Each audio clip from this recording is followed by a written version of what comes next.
Buenos días, hoy es martes 23 de mayo del año 2023. Transmitimos desde Cuenca, Patrimonio Cultural de la Humanidad. A esta hora saludamos y damos la más cordial bienvenida al doctor Simón Zavala Guzmán, constitucionalista. Doctor, buenos días, gracias por aceptar la invitación. Los ecuatorianos estamos pendientes de los acontecimientos políticos que se dan en el país. La mayoría de estos acontecimientos políticos lamentablemente no brindan bienestar al pueblo, todo lo contrario. Tanto fue el cántaro a la fuente que al fin se rompe, que al fin se rompió.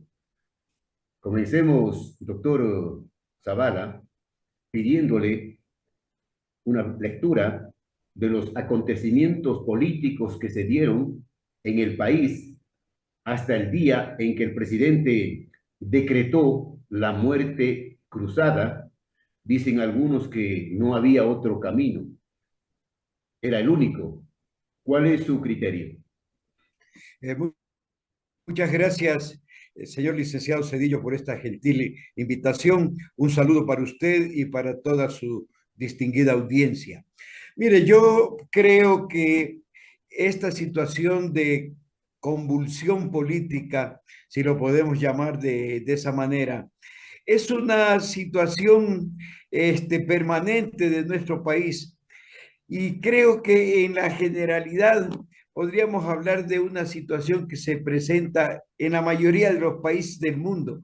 Si nosotros vemos el panorama de América Latina, lo tenemos presente en México, en la Argentina, ahora en el Brasil, en Chile, fundamentalmente en el Perú.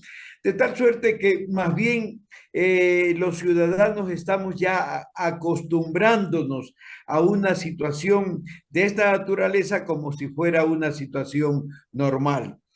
Yo creo que frente a los acontecimientos de nuestro país, especialmente de estos últimos, mire, a mí me asalta una idea, ¿no?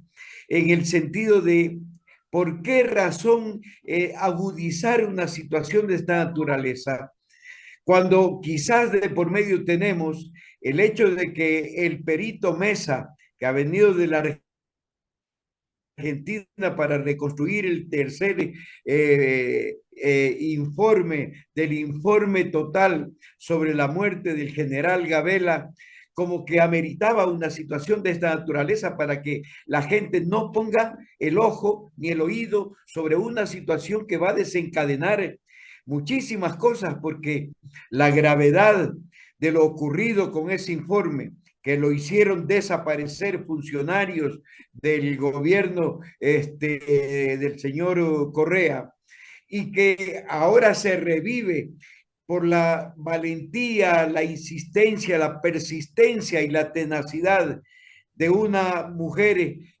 como la esposa del general Gabela, y que nos ha llevado a esto, significa que realmente dentro de poco vamos a tener que saber quiénes son los autores intelectuales y claro, los materiales parece que de alguna manera están presos, pero los intelectuales, esos son los que constaban con nombres y apellidos en el informe que desapareció anteriormente. Entonces, yo creo que esto se ha desencadenado en términos de la actividad parlamentaria precisamente para tirar una cortina de humo sobre eso.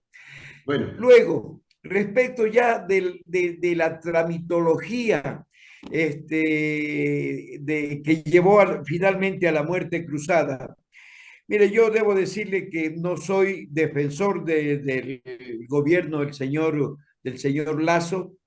Él no tiene tampoco por qué pensar que yo lo pueda defender. Este es otro problema. Pero me voy a remitir exclusivamente al análisis jurídico de una situación inédita, por supuesto, en nuestro país, que también ya es una práctica, por ejemplo, en las democracias europeas, de tal manera que allá nadie se asusta ni se motiva de una u otra forma con un trámite de esta naturaleza entre el Parlamento y el Ejecutivo. Acá lo que se ha dado, y por eso digo, también me asombra muchísimo, porque yo no puedo creer que en el Parlamento, donde todos estos asambleístas tienen asesores y tienen asesores legales, se cometan en la tramitología tantos errores, tantas Tantas, irregularidades tantas burradas. y exactamente y tantas ilegalidades que hacen prever que esto tenía otra orientación, que en realidad no se quería llegar a ese juicio político, porque, mire, no puede ser posible pues que en una cuestión de trámite y de procedimiento existan tantas equivocaciones como para que hayan los suficientes motivos para rechazarlo, pero durante un tiempo sí mantenernos entretenidos con eso.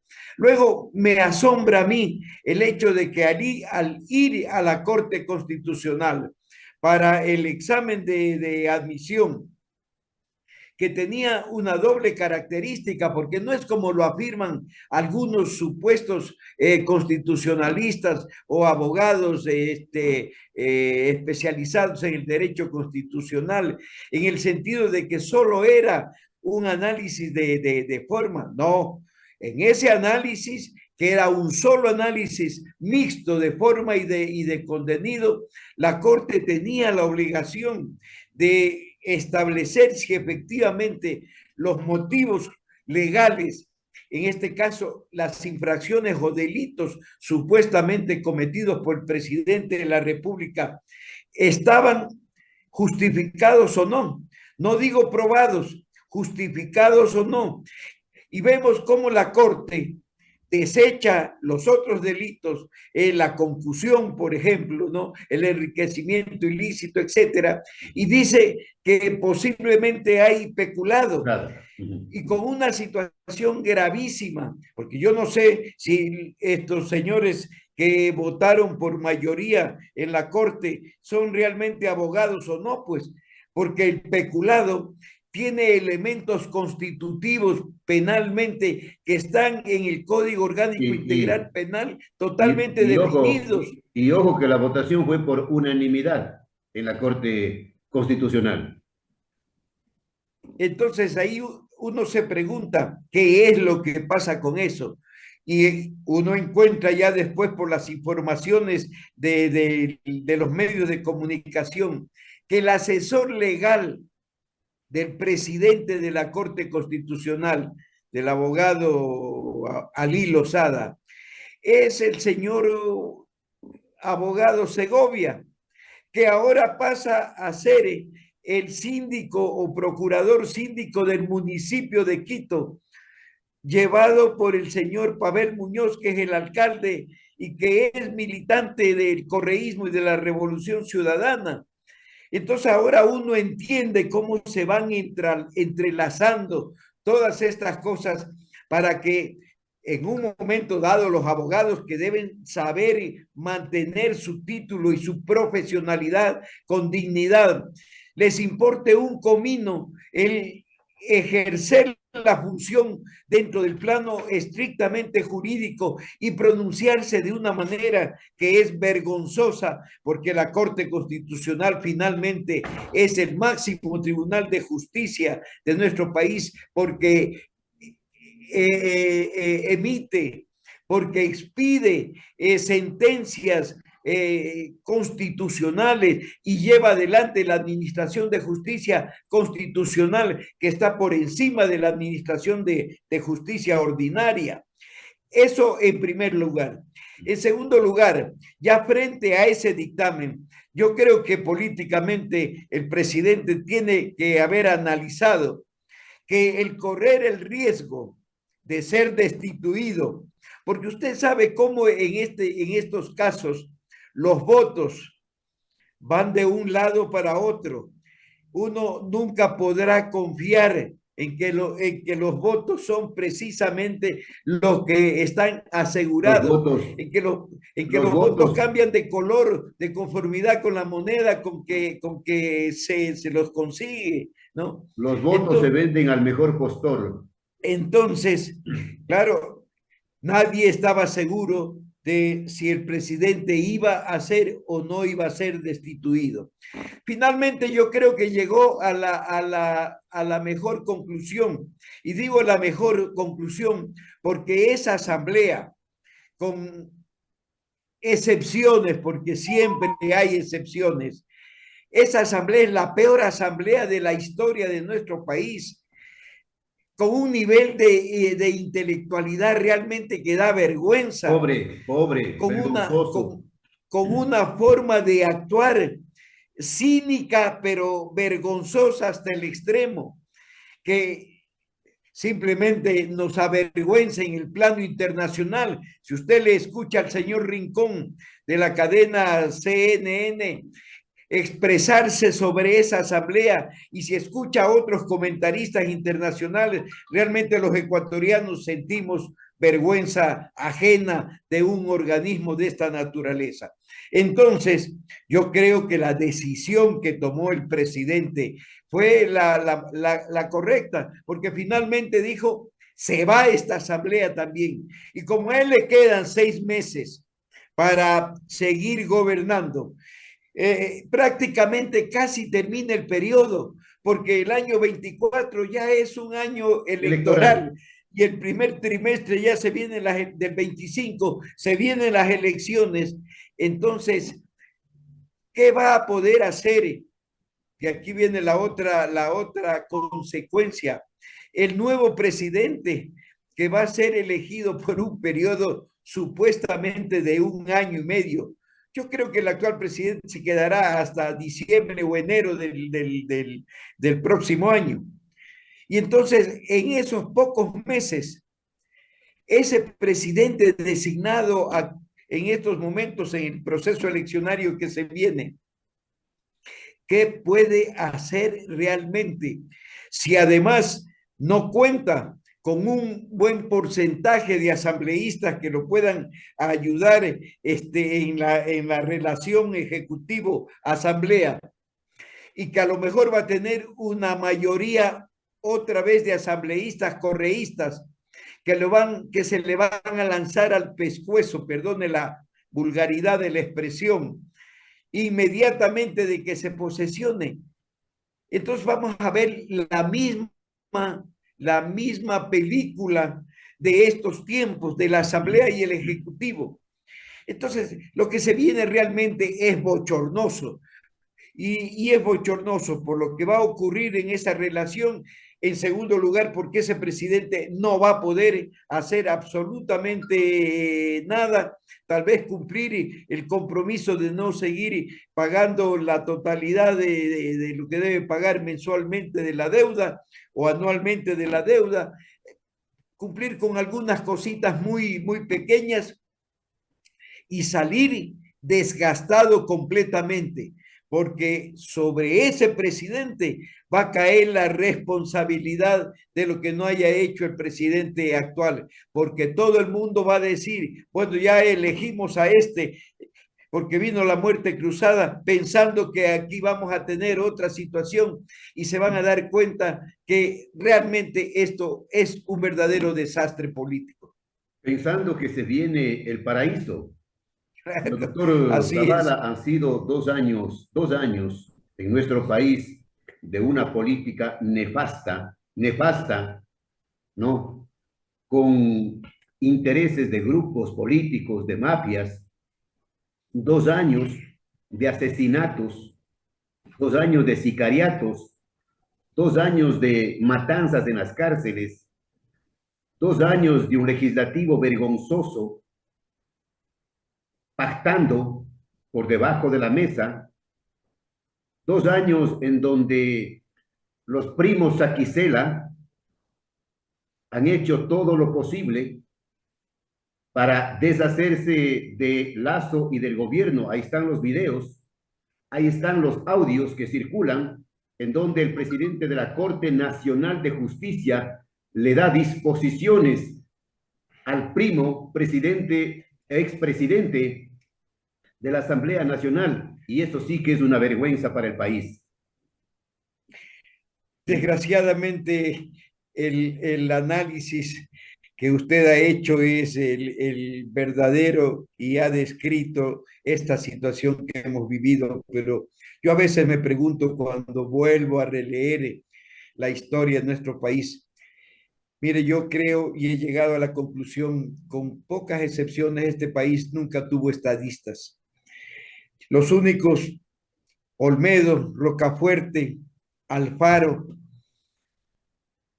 pero de ahí en adelante, mire, yo creo que desgraciadamente, pese a tener presidentes muy inteligentes, porque no podemos desconocer esa realidad, pero ¿cuál ha sido la consecuencia de casi 200 años de vivir como república, de un territorio de 1.200.000, casi 300.000 kilómetros cuadrados, a lo que hemos quedado reducido, con una diplomacia que no supo responder a los intereses verdaderos de este país, con presidentes de la República, con caudillos, con juntas militares, hubo una vez en la historia de este país con 5 presidentes al mismo tiempo.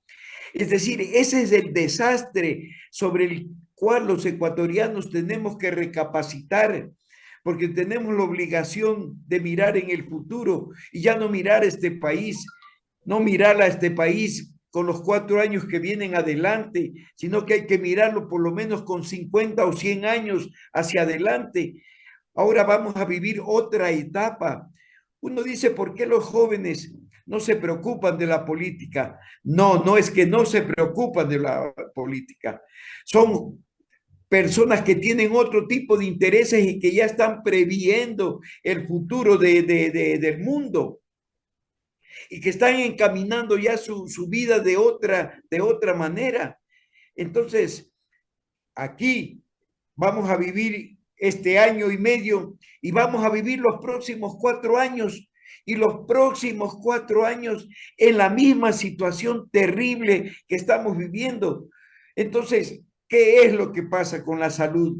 ¿Qué pasa con la educación? La primera y gran revolución que tiene siempre un pueblo, un país, es la revolución educativa, que es una revolución que tiene que irse haciendo permanentemente para poner a un país en la tónica del desenvolvimiento del mundo. Cuando uno ve un país como Japón, derrotado en la Segunda Guerra Mundial, hecho pedazos, como se dice generalmente, y verlo ahora, después de 60 años, como uno de los países que están en el primer mundo, una potencia en muchos aspectos, y especialmente en el campo científico.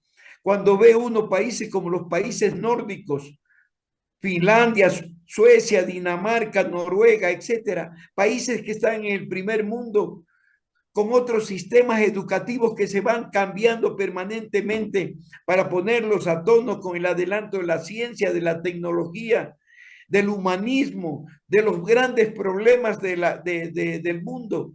Entonces decimos, ¿qué nos pasa a los ecuatorianos?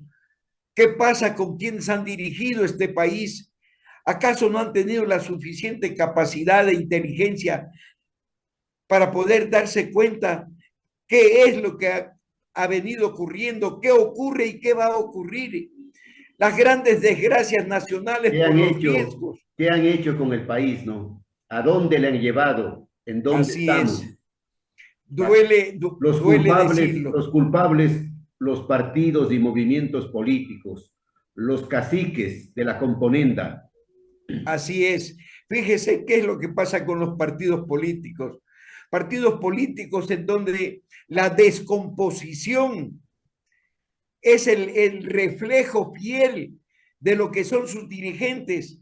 Cuando uno escucha terriblemente que un alcalde de una provincia nuestra diga que ya por ley puede llevarse hasta el 30% de las comisiones en los contratos, que no es además una cosa nueva en el mundo, porque el señor Putin en una entrevista que yo la tengo, hecha por un periodista, decía que hay que darles comisiones a la burocracia, porque esa es otra forma de incentivarlos para que trabajen bien, para que trabajen bien políticamente en favor de él, pues no. O cuando hay una asambleísta que dice, si roban, robarán bien. Y tenemos el caso de la Argentina, donde el periodista de investigación, periodista Lanata, logró filtrar videos de cómo el señor Kirchner recibía los maletines con millones de dólares y los contaba allí. Y en un momento dado le dice a la persona que le lleva los maletines que ahí faltan en uno de esos 2 millones de dólares. Y él le dice, doctor Kirchner, esto es lo que me han entregado, yo no he abierto. No, pero es que no puede ser posible, dice, que estemos entre ladrones. ¿Qué más graficación de lo que sucede en nuestros países? Entonces, vuelvo y perdóneme que hable indignado, porque en realidad sus palabras a su vez me llevan a tener que indignarme como usted frente a una situación de esta naturaleza. ¿Qué es lo que va a pasar de aquí en adelante? Esa es la Doctor, incógnita. doctor Zavala, los hechos están consumados. Terminó estos 2 primeros años nefastos para el país, donde ha habido un fracaso completo o casi completo, poca obra social de parte del gobierno, caos en la legislatura, ambiciones, prebendas, pactos, repactos, puñaladas por la espalda y todo lo demás. Se viene una nueva etapa, estamos viviendo ya un nuevo proceso electoral, pero no hay confianza en las autoridades del Consejo Nacional Electoral para que organicen unas elecciones limpias y democráticas. ¿Qué piensa usted? Mire, señor licenciado Cedillo, aquí vuelvo a los partidos políticos. ¿Por qué los partidos políticos que saben que se ha vendido desde el 2008 o desde el 2010, que se han venido dando fraudes permanentes? ¿Por qué los partidos políticos no han iniciado las acciones legales contra el Consejo Nacional Electoral? Porque son parte del fraude, pues. Porque son parte del fraude, esa es la respuesta. Y últimamente, para ejemplificarlo, el vicepresidente, el ingeniero Pita, descubre en Guayaquil un centro de Paralelo, eleccionario paralelo. paralelo al Pero no pasó oficial. nada, no pasó Hace, nada. hace la denuncia pública que está recogido en los medios de comunicación colectiva y luego se queda en silencio No pasó y nada. nadie dice nada, ningún partido político inicia una acción legal. Entonces, eso demuestra claramente que esto es parte de todo este contubernio nacional de partidos políticos. ¿Por qué? Porque los partidos políticos de alguna manera también se han convertido en una forma de extorsión, de exacción económica. Ya no era solamente el hecho de que tienes que pagar uno para estar en la lista de diputados o para estar en la concejalía, etcétera, etcétera. Ahora ya es una forma abierta. Yo recibo del Consejo Nacional Electoral por seguir manteniéndome en el registro electoral. Buen negocio, Les, ¿no? Buen negocio. les Buen cobro a negocio. los les cobro a mis candidatos y entonces es un negocio redondo. Movimientos políticos, doctor Zavala, que alquilan el movimiento, Movimientos que ponen políticos de precio. alquiler, así es. Entonces, ¿cómo uno puede confiar en esos partidos políticos a los que llegan una cantidad de oportunistas, pero que van con dinero? ¿Para qué? Para llegar a la función pública para ver qué pueden atracar. Es decir, la política de este país es una política manejada desde la delincuencia política, desde las mafias políticas y ahora mafias políticas encadenadas a las mafias del narcotráfico. Bien, Ese es el terrible problema de nuestro país. bien. Gracias, doctor Zavala, por sus opiniones, por su lectura, por sus puntos de vista. Elecciones el próximo 20 de agosto en el país. Para lo que resta del periodo 2021-2025, volveremos a elegir a 137 legisladores, padres y madres de la patria saqueada. Mientras tanto, el presidente Lasso gobernará estos últimos meses con decretos ejecutivos que tendrán que ir a la Corte Constitucional para su aprobación. En fin, así vivimos de tumbo en tumbo. Gracias, doctor Zavala. Volveremos pronto. Desde siempre y hasta siempre. Muchas gracias, licenciado Cedillo, por la gentileza siempre de darme un espacio para poder opinar sobre esto. Hasta siempre.